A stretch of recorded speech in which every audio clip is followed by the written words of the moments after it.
Well, it is my pleasure this afternoon to introduce Barry A. Grant. Some of you have worked with Barry over the years, and you know him as a renowned communicator who personally and professionally exemplifies the process of successful community reentry after a struggle with an addictive behavior. His life's journey has afforded him the rare ability to draw upon, convey, and apply a wide range of philosophical and practical methodologies for recovery as he has embraced self-awareness, self-actualization, and self-sufficiency. His trudges, if you will, through the perils of addiction, to prison life, through the uncertainty of community reentry, and the discovery of his own personal resolve that everything starts in seed formation and grows into an experience, brings him again to us here this afternoon. Mr. Grant learned early in life to rely on his inner resources to overcome any limitations and to surmount challenges. It was only after years of unsuccessfully trying numerous 12-step addiction recovery programs that Mr. Grant was finally able to look inside of himself, where he found the natural resources that he was able to use to construct a ladder that allowed him to slowly crawl out of the depths of alcohol and chemical dependency, as well as what went between his ears, his own thinking and beliefs. He has spent the last 15 years of his life sharing his knowledge of these reentry strategies with others who have been able to reap the benefits from Mr. Grant's experience. His work has been recognized by former First Lady Hillary Rodham Clinton and the National Office of Drug Control Policy. Currently, Barry Grant manages the Middlesex County Resource Center and parolee aftercare transitional housing programs in New Jersey. He has authored the Inside the Walls, as well as the Beyond the Walls columns for the Smart Recovery newsletter. He has served on the Smart Recovery board, and he currently consults on Smart Recovery and REBT in rehab institutions, correctional facilities, and university and other academic settings.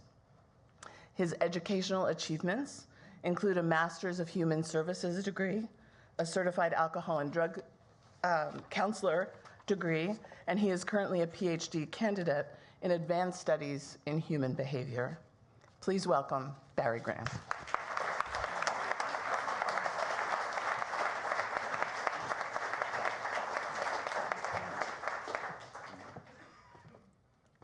Thank you very much. Thank you, everyone. I appreciate that. I really do.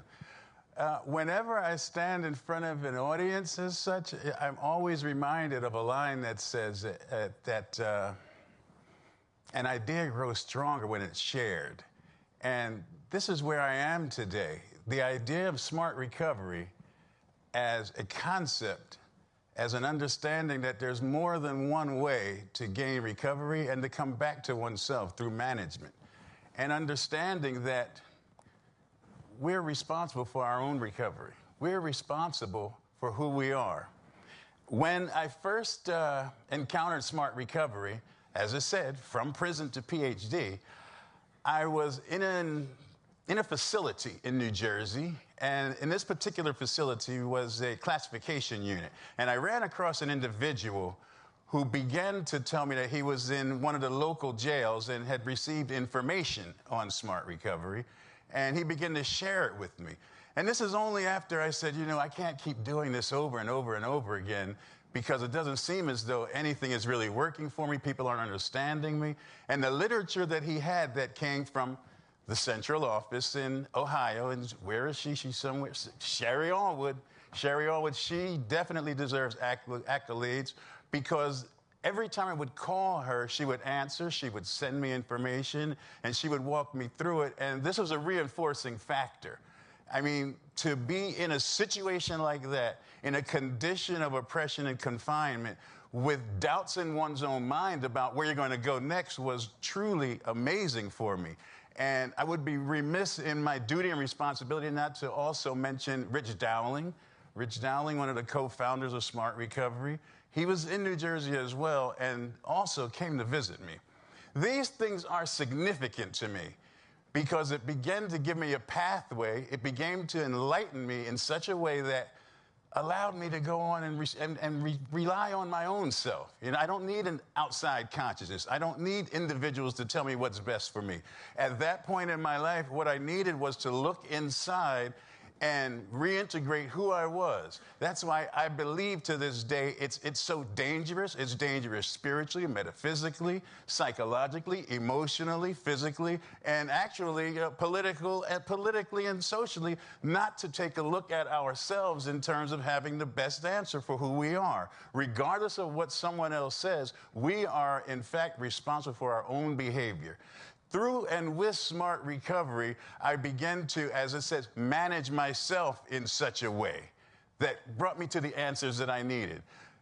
Through the writings of Inside the Walls, I was able to take a good, hard look at the issues. I mean, the situation and the circumstance is only a reflection of our consciousness. So in terms of switching my consciousness to one that I go along with other things that people are inside of there, oh, well, I can do 5 years standing on my head. You know, that's ridiculous in and of itself.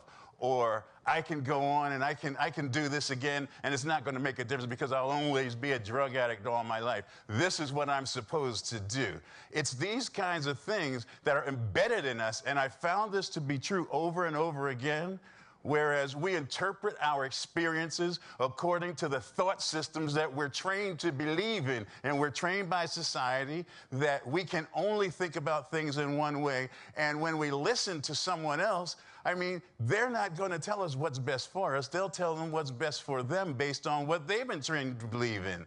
And I didn't find anything until I really came to grips with the rational emotive behavioral therapy, taking a good, strong look at myself and what were the conditions, what was the circumstances, what was the situation that I was creating for me at that point in time in my life. Through the writings, through the understanding of who I was, once I came back to myself, I began to take a look into just how I could go about doing what it is that I needed to do to celebrate who I was. Because certainly what you don't celebrate in your life will soon exit. And a lot of us have a disintegration of ourselves and become satisfied with the things that we tell ourselves that really aren't true. We don't feel comfortable with it. Nevertheless, we go on and settle for it. And when we settle for it to the extent where it becomes destructive, that's when change becomes necessary, because to not change when change is necessary is very destructive. My self-talk that I started listening to changed from a negative one that bound me, one that kept me apart from who I knew I truly was, but at the same time didn't allow me to move forward until I took a good look at what was I telling myself. I listened to the disarm portion this morning, and it was at that time, it's absolutely correct, destructive self-talk awareness refusal method. Because they had the imagery going on, but I go with what the word says first, and that's somewhere else, that's something else. But I incorporate a whole lot of different things into what I do, because that's what works for me. One size does not fit all, but certainly what we have to do is understand that, once again, the circumstance that you're in may not be applicable to that person, or that person. But what it is applicable to is what is applicable to you. Not what does it mean to somebody else, what does it mean to you? And when I shifted into that vision of who I was and who I knew I would be and started living it through SMART, I'm trying to get I had a couple of letters up there. Okay. I'll tell you about a vision. Okay, 1998. This is the kind of talking, this is about the kind of thinking I was doing in 1998. Okay?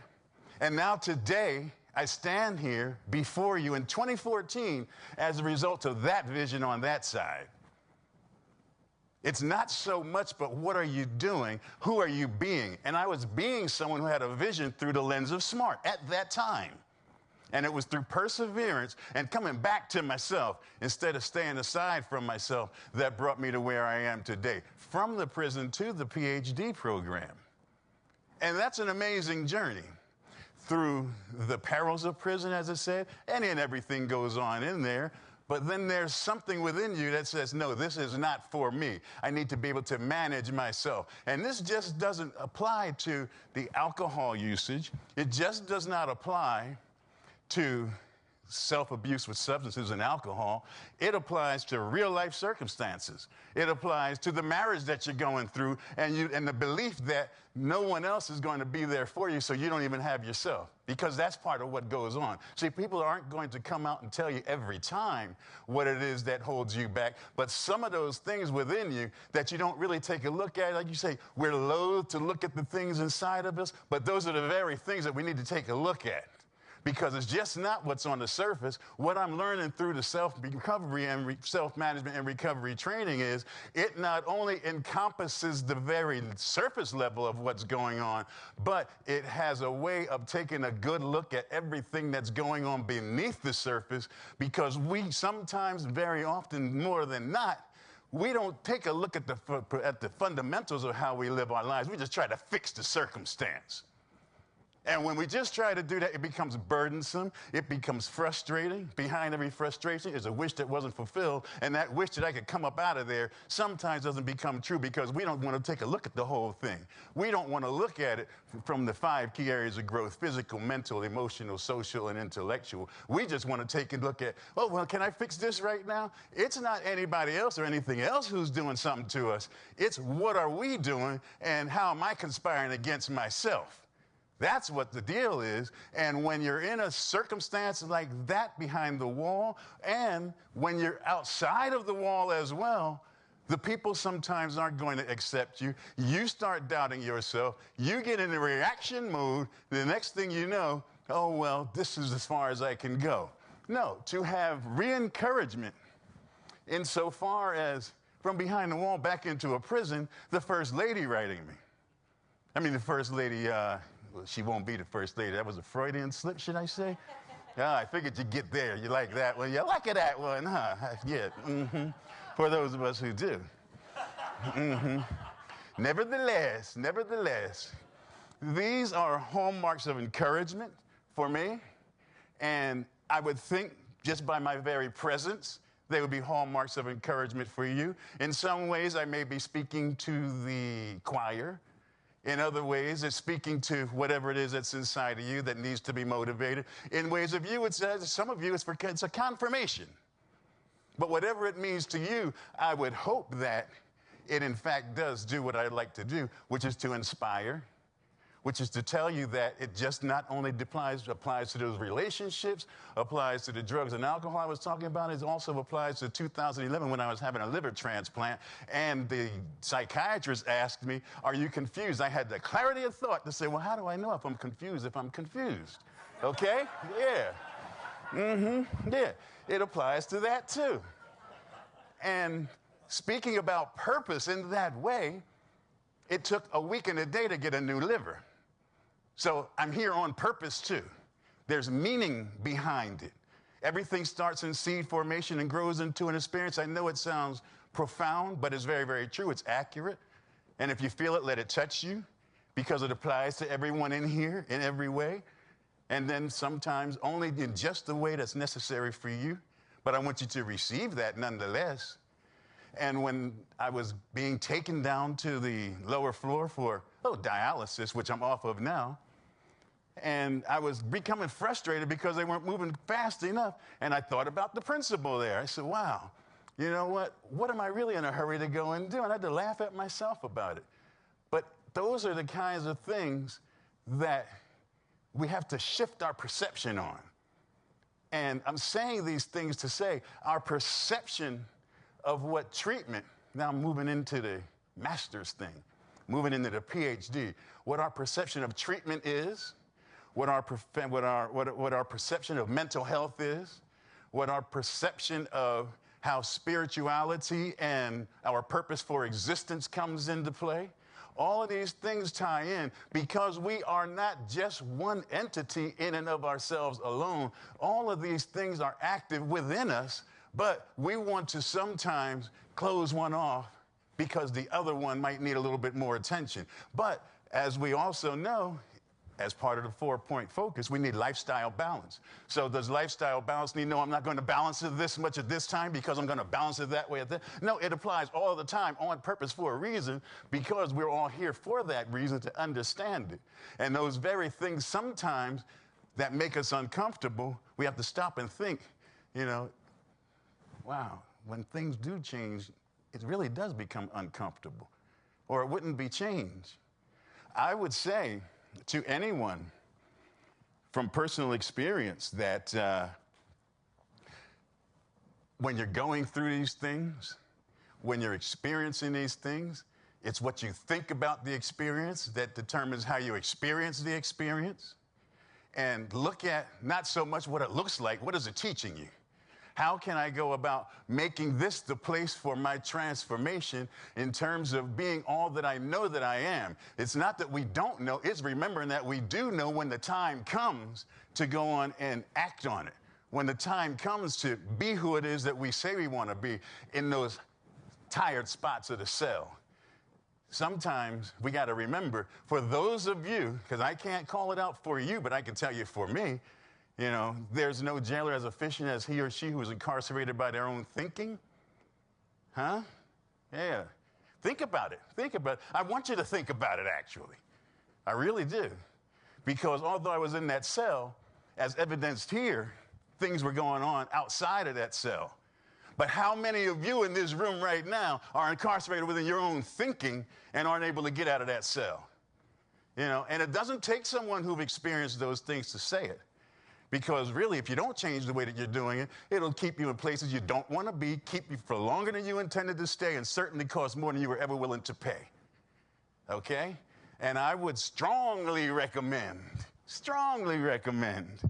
that in making these shifts in who you are, whether it's a situation, a circumstance, a condition, or a relationship, you've got to take a good look at it. And sometimes you got to remember, you just got to remember in the depths of what it is that you feel as though is keeping you bound down, you got to think hard, feel deep, choose wisely, never give up on your vision, and always, always live smart. Have a good afternoon. Have a good afternoon. I love you. All right? Okay. Thank you. Thank you. Thank you.